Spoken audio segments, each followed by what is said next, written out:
dari kelas 12 MIPA 1. Video ini saya akan menceritakan sinopsis dari novel berjudul Hafalan Sholat Delisa. Novel ini menceritakan tentang seorang anak perempuan berumur 6 tahun. Namanya Delisa, anak bungsu dari 4 bersaudara dalam keluarganya. Kakak-kakaknya bernama Cut Fatimah, Cut Zahra, dan Cut Aisyah. Mereka berdomisili di Aceh, tepatnya di Loknga. Abi, panggilan untuk ayahnya, bekerja sebagai seorang pelaut, bekerja sebagai ahli mesin kapal tanker, berlayar hingga berbulan-bulan. Umi, panggilan untuk ibunya, tinggal bersama ia dan ketiga kakaknya di Aceh.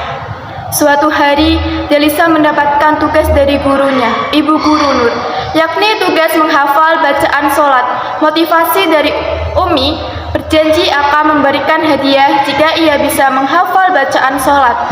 Menambah semangat Delisa untuk menghafal, hadiah yang dijanjikan Umi itu berupa kalung yang diberi di toko Koh Acan. Koh Acan adalah penjual perhiasan di pasar Loknga. Koh Acan juga sahabat Abi Delisa. Saat itu Koh Acan memilihkan kalung yang ada huruf D, artinya D untuk Delisa. Delisa senang bukan kepalang dan tak sabar untuk mengenakan kalung itu. Delisa menghafal diwarnai dengan sikap kakak-kakaknya yang pro dan kontra.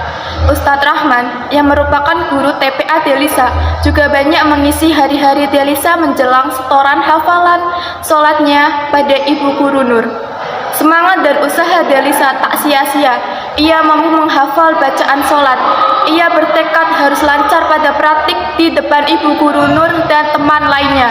Sholat yang sempurna untuk pertama kalinya.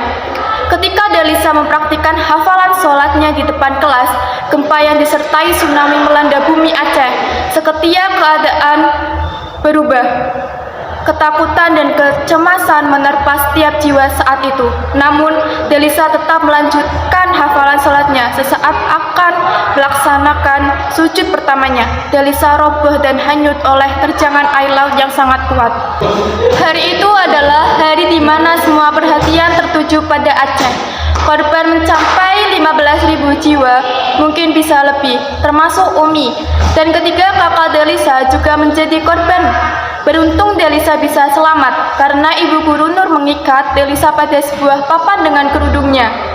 Meskipun Ibu Guru Nur juga meninggal dunia, berhari-hari Delisa terbaring kaku di semak-semak. Kaki dan tangannya patah, tapi gadis kecil ini masih bernafas. Sampai akhirnya Angkatan Laut Amerika menemukan Delisa. Delisa harus dirawat, kondisinya kritis. Kakinya harus diamputasi. Suster Sophie dan Kak Ubay adalah sukarelawan yang merawat Delisa di atas kapal. Angkatan Laut Amerika, mereka menyayangi Delisa, walaupun itu sangat berat bagi Delisa. Ditambah lagi dengan berita buruk ketika kakaknya telah meninggal. Jasadnya dikuburkan massal. Sedangkan Umi Delisa belum ditemukan jasadnya, tapi mereka tetap memotivasi Delisa untuk tetap bertahan hidup. Untuk melanjutkan kehidupan, menerima semua dengan ikhlas. Setelah kabar tsunami di Aceh, Center Antero Dunia, Abi Delisa pulang dari Kanda untuk melihat keadaan keluarganya. Abi sangat sedih melihat keadaan Loknga yang sudah datar. Tinggal puing-puing, kabar telah dikuburkannya Aisyah, Zahra, dan Fatimah membuat Abi semakin sedih. Sampai akhirnya ada kabar Delisa masih hidup. Ia dirawat di kapal Angkatan Laut Amerika. Itu membuat Abi merasa masih ada harapan. Kesedihan Abi berkurang meskipun belum ada kabar tentang Umi. Delisa bertemu dengan Abi. Delisa menceritakan semuanya dengan tenang. Tidak terlihat sebuah penyesalan dan pembangkangan. Dari kakinya yang sudah diamputasi, tangannya yang patah, kepalanya yang botak karena luka, dan giginya yang tinggal 2, Abi tidak menyangka Delisa lebih kuat menerima semuanya, menerima takdir yang telah digariskan oleh Allah Subhanahu wa Ta'ala. Beberapa bulan pasca tsunami, Delisa sudah bisa menerima keadaan yang sangat pahit itu. Ia memulai kembali kehidupan dari awal bersama ayahnya. Hidup di posko-posko yang didirikan sukarelawan lokal maupun asing. Hidup dengan orang-orang yang senasib. Mereka korban tsunami yang kehilangan keluarga, sahabat, teman, dan orang-orang terdekat. Beberapa bulan berikutnya, Delisa mulai masuk sekolah kembali. Sekolah yang dibuka oleh tenaga sukarelawan dan tugas yang dianggap berat berikutnya bagi Delisa adalah mengembalikan hafalan sholatnya. Hafalan sholatnya hilang begitu saja.